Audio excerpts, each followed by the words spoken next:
اشرف غني احمد مسعود ته په یو پیغام کې ویلي که زه له هیواده نه وای وتلی اعدام شوی به وم.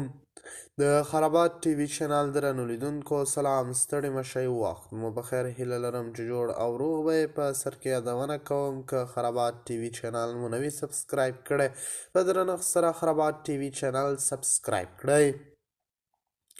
ښاغلی غني که وایي که زه له هیواده نه وای وتلی اعدام به شوی وی. اشرف غني له کابل څخه تر وتلو وروسته د لومړي ځل لپاره په یوه ویډیویي پیغام کې ویلي چې که له افغانستان نه ونه وځي د ډاکټر نجیب الله په څیر به اعدام شي. هغه وویل چې نه تښتېدلی او غواړي خپل وطن ته ستون شي. څو ساعته وروسته له هغه چې د متحده عربي اماراتو د بهرنیو چارو وزارت اعلان وکړ چې اشرف غني له خپلې کورنۍ سره په دغه هیواد کې دی، غني افغانانو ته په خطاب کې یو ویډیویي پیغام کې خپور کړی او له کابل څخه یې د وتلو خبر وکړه. غني په یو ویډیویي پیغام کې ویلي چې د تیښتې نیت نه لري، خو د غیر متوقع امنیتي ګواښونو له امله له هیواده وتلی دی.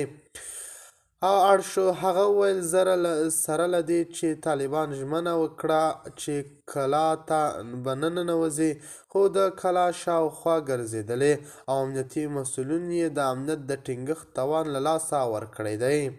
هغه وویل چې دا مهال له داسې حالات سره مخ دی چې که په ولسمشرۍ ماڼۍ کې پاتې شي، د سوریې په څیر به په هره کوڅه کې وینه تویېږي.